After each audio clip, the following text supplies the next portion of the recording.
Nah, di sini saya ingin membawa sebenarnya ya, dengan adanya ketidakstabilan politik seperti ini, nah ini pasti akan berdampak kepada kestabilan ekonomi. Jadi ketika politik itu tidak stabil, ekonomi juga ikutan tidak stabil. Nah, salah satunya alasannya karena banyak investor itu yang menahan diri untuk tidak masuk ke negara yang sedang berkonflik tersebut. Kenapa? Karena mereka menganggap pertama dulu keselamatan. Yang kedua, apakah akan ada masyarakat yang memiliki daya tarik atau demand untuk membeli produk mereka atau menggunakan produk mereka. Dan juga apakah masyarakat ini punya daya beli yang cukup di tengah carut-marutnya politik negara tersebut. Nah, kalau mereka masuk, ada nggak yang beli nanti? Ada demand-nya nggak? Nah itu.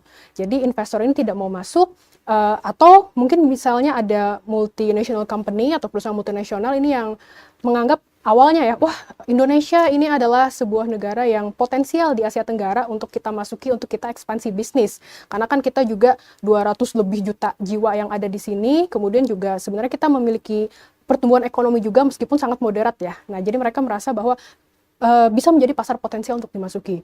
Namun sekarang kita melihat, apalagi di 2025 ini kan, waduh, stabilitas politiknya sangat kurang ini ya, carut marut. Kemudian juga respon dari pemerintahnya juga kurang gitu. Seperti yang tadi dikatakan oleh Pak Ghazali juga bahwa harusnya pemerintah itu kan lebih responsif ya, memiliki skill komunikasi publik yang baik. Nah, para investor atau perusahaan asing ini mereka suka melihat bagaimana pemerintah ini merespon kepada protes atau demo dari si masyarakatnya gitu. Apakah pemerintah ini memiliki komunikasi publik yang baik, apakah memiliki respon yang baik, apakah sangat solutif atau tidak gitu. Karena itu akan menentukan akan stabil atau tidak politiknya, akan menentukan ekonominya stabil atau tidak, seperti itu. Sangat disayangkan karena saya ingin memberitahukan juga nih kepada viewers ya. Jadi untuk pertumbuhan ekonomi kita di kuartal kedua tahun 2025 ini sebesar 5,12% saja.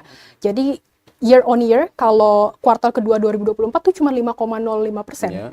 Nah, sekarang cuma 5,12%, berarti kan sangat sedikit ya, sangat moderat. Nah, kita membutuhkan bantuan-bantuan juga dari asing sebenarnya untuk meningkatkan ekonomi tersebut. Nah, supaya mereka berinvestasi di infrastruktur, atau misalnya yang paling penting misalnya di ekonomi digital gitu. Karena sebenarnya menurut proyeksi, ekonomi digital di Indonesia ini bisa menyerap sekitar 3,7 juta jiwa. Hanya dengan ekonomi digital saja. Di 2022 berhasil menyerap 10 juta hanya di e-commerce tuh waktu itu. Di 2030 dicanangkan, nah ini kira-kira bisa menyerap sampai 17 juta jiwa.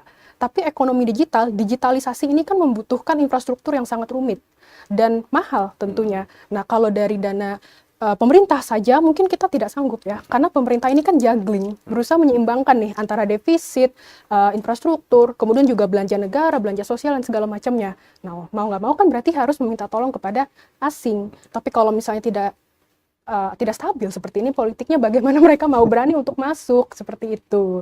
Download Tribun X sekarang, menghadirkan lokal menjadi Indonesia.